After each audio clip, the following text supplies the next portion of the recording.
Street and King Street East in Bowmanville. The reason that I'm making this video, one of the main reasons, is that I wanted to, well, introduce myself, actually put a face to the name. And I'm Rick McEachran, and I'm the administrator of Facebook Vintage Bowmanville group. And I decided to try something new. I decided to make some YouTube videos, maybe one a week, and put them up on YouTube, and also I'll put a link on our Facebook page.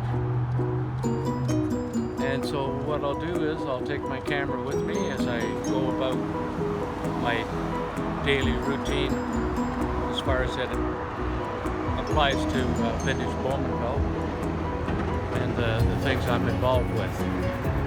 And today I'm here at this intersection, which is across the road from the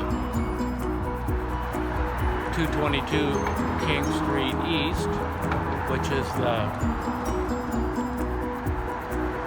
doctor's offices. And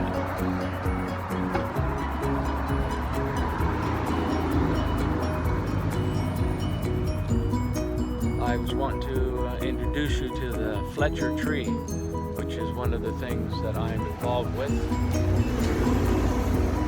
trying to get it designated as a historic site to save it from ever being cut down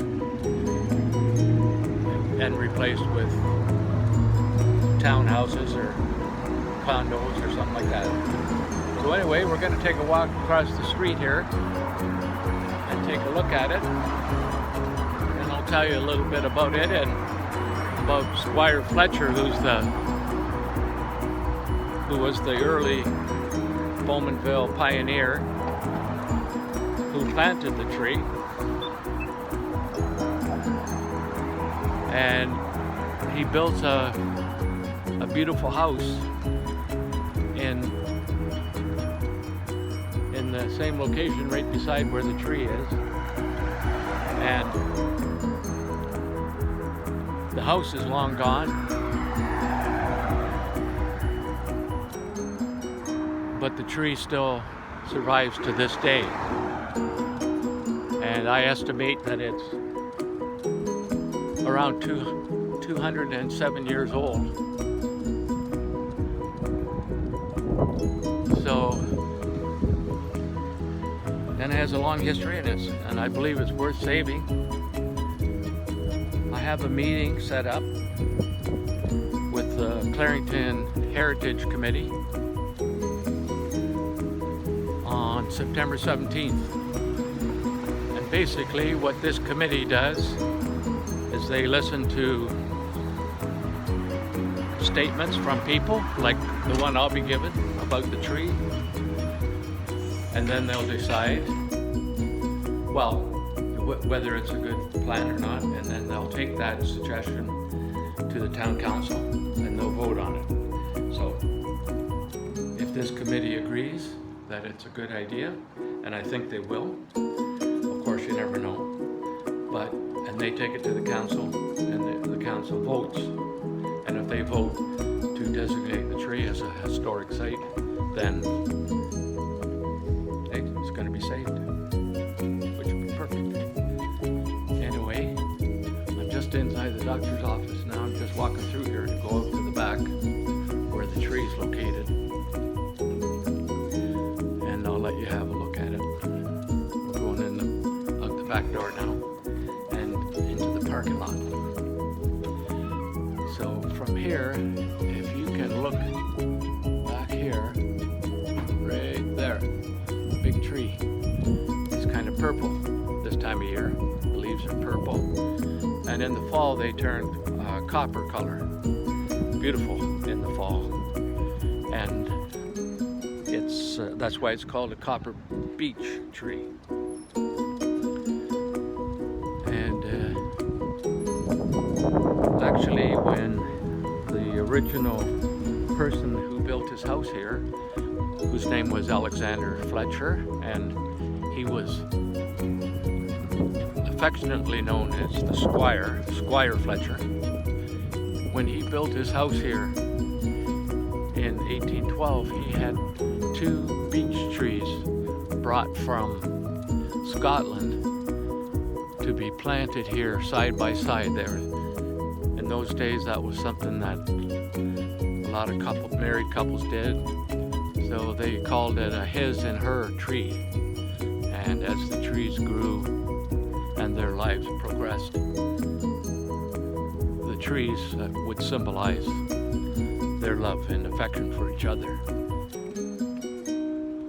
At one time, I had thought that one of the trees had died and had been cut down, and not only one survived.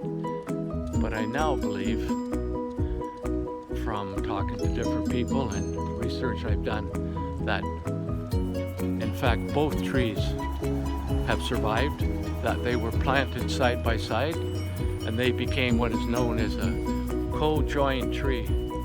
So they're both growing together as one trunk, but up further in the tree you can see that it is in fact 2 trees with one big trunk. So here it is. I hope you can get a look at it. It's a magnificent tree. And we'll go over and have a little bit closer look at it.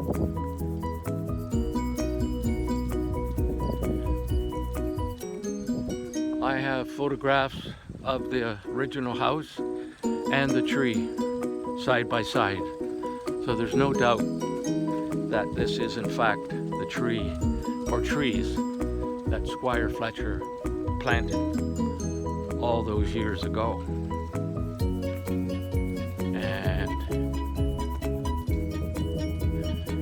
so here we are. Here is the tree.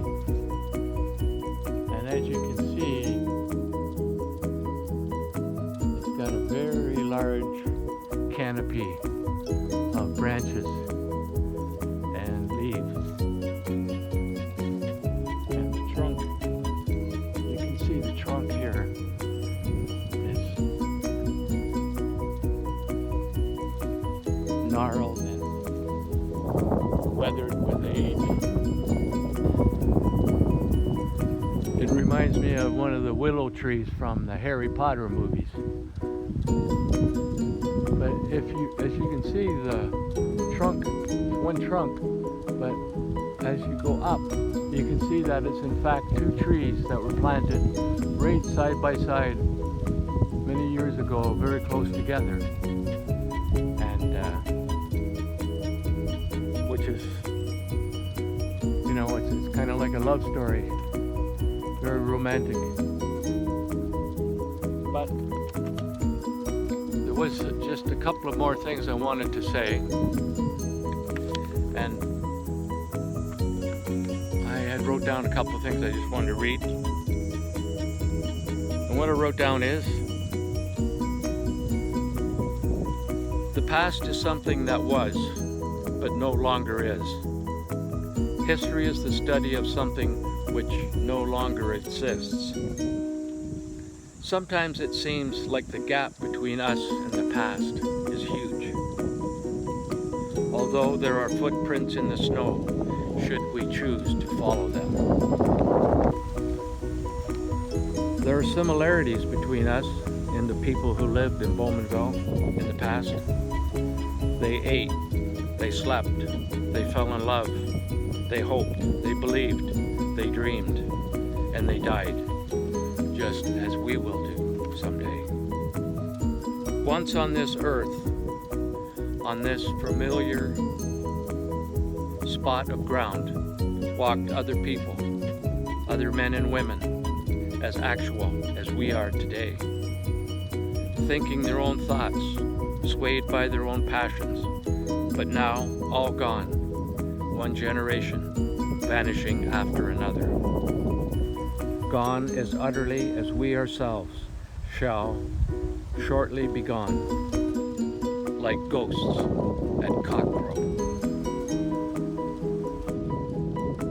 You know, we're interested in the past because we are really interested in ourselves.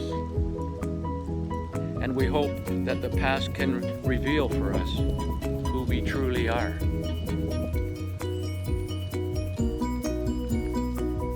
If Squire Fletcher were here today, standing under this tree with me, and if we asked him, should this tree be saved? I think I know what his answer would be. And I know what his wife, what her answer would be also. So anyway, guys, I'm going to try and make one of these videos once a week and put them on YouTube with a link on our Vintage Bowmanville Facebook page. And if you're interested, if you find them interesting, I'd appreciate it if you would subscribe to my YouTube channel, which is also called Vintage Bowmanville. And subscribe and also like the video if you like it. If you don't, well, you don't have to.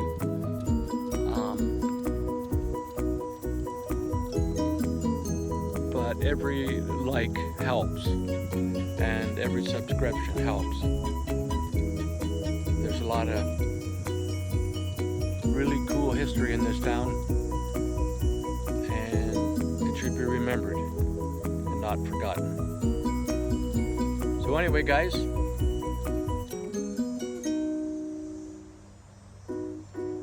look forward to seeing you in my next video. Bye-bye for now. One other thing, guys, I forgot to mention.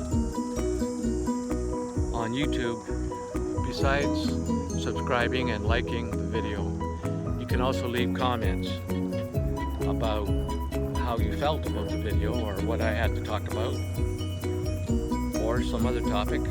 I'll read all the comments and answer them if I have time. And so yeah, so good. Thanks.